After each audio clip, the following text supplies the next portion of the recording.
Welcome to my first ever speed paint video. I have actually recorded these before in the past, but I never got around to editing and creating the voiceovers for them. So this is going to be my first ever time. This is, of course, post-editing recording, so I already struggled a lot with the editing of this in Premiere Pro. So let's see how this goes.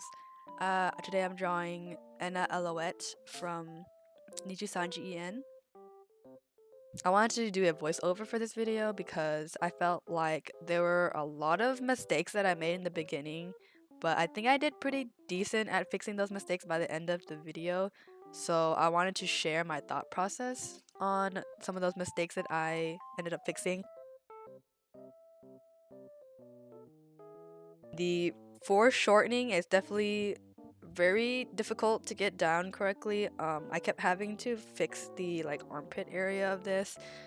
I wanted it to seem like the hand was pointing outwards, like towards the viewer, since I thought it was just more fun that way.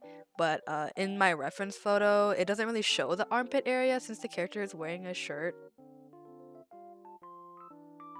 I would definitely recommend taking reference photos if you're having trouble with anatomy. Don't do what I did. I was very lazy. I ended up just opening my anatomy textbook and figuring it out from there, which is actually very helpful. I definitely recommend getting a textbook for that. It's still not quite accurate, but it was good enough for me for this sketch. So I just tried to get it as close as possible and then moved on to the rest of the character. The head was the perspective on the head was a little bit weird at first, so I had to lower the bangs down to show more of the top of the head because I wanted her to kind of look like she is angled down slightly, which is why you would see more of the top of the head. It's definitely a lot easier to move different parts of the drawing around when you have them on different layers, but I was just doodling while procrastinating on my homework, so that is why I was kind of rushing this drawing a little bit. But at this point, I'm mostly just trying to get all the details down so I can get started with the coloring.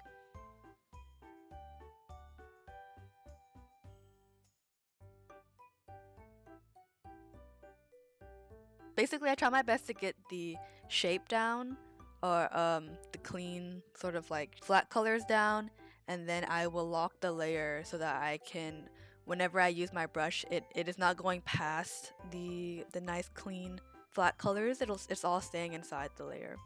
Here I was originally starting off using an ink brush for the coloring, but then I quickly switched to a elliptical brush with some opacity to it. I just think it helps make rendering a lot easier. I wasn't trying to fully render this piece because again I was just procrastinating on homework, but I wanted it to be done before I moved on to my homework, so or at least feel done enough.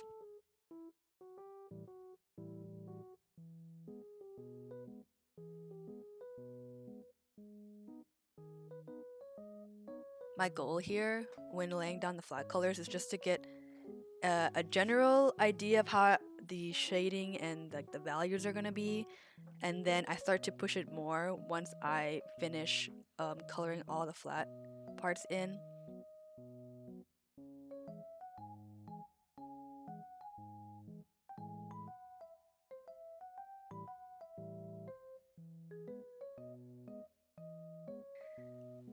The most important thing about when you're shading a character is to pay attention to the shadows and the highlights that you have. A majority of the time when artwork looks flat, it's because there either isn't enough highlight on the character, so highlight would be the very bright white areas, and then not enough shadow. So shadow is what makes contrast in your piece. If there's not a very strong difference between the light values and the dark values, then it will read a little bit more flat.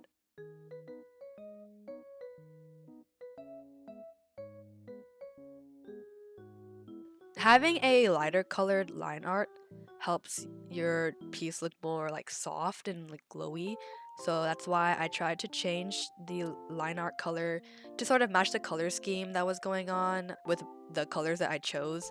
So like for the like skin, of course, I chose like a dark orange tone.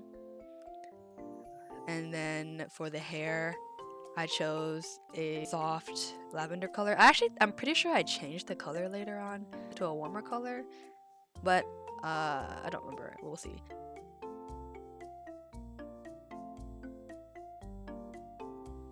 My goal here when laying down the flat colors is just to get a general idea of how the shading and like the values are gonna be, and then I start to push it more once I finish coloring all the flat parts in.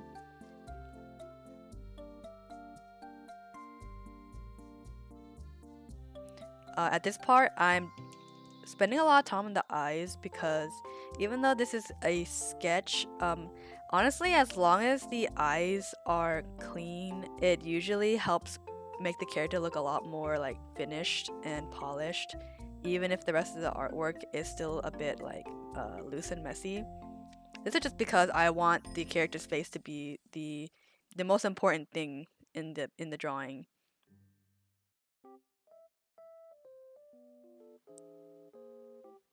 I decided to cut down on too much rendering because I realized it was gonna, if I focus on rendering too much, over rendering the face, it's gonna make the rest of my drawing look weird because I'm not planning to clean up the line art anywhere else. So eventually I start to like dial back on the face and try to simplify it back to more of like an anime style and not quite like a realistic style.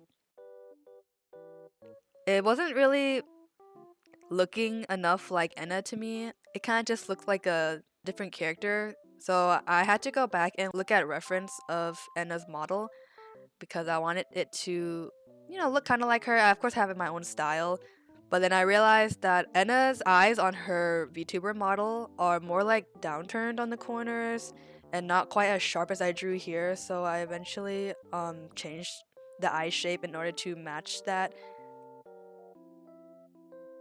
I had to kind of erase some of the rendering that I did because even though I do want the eyes to look like nice and clean, I started rendering like the face more, like the nose bridge and all that stuff. And I decided I kind of wanted to keep this piece simple and I didn't want it to look too unfinished. So by keeping everything around the same level of detail, the eyes won't stand out so weird. Right now, it kind of just looks a little bit uncanny, I guess. The fact that I over rendered the eyes so much while the rest of the drawing is so sketchy. Because I knew I wasn't planning to fix the sketch much at all. So I went back and like erased some of my over rendering, and I ended up a lot happier with it at the end.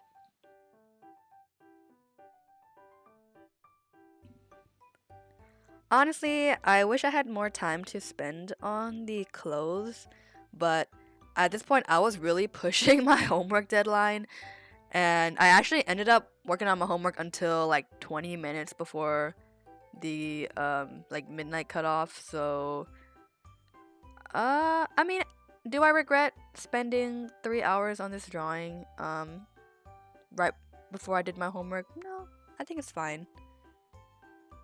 Oh yeah, I totally forgot that I was originally planning to draw like a whole art dump kind of thing for like Niji Sanji in, but like I said, I was procrastinating on my homework, so I didn't have enough time.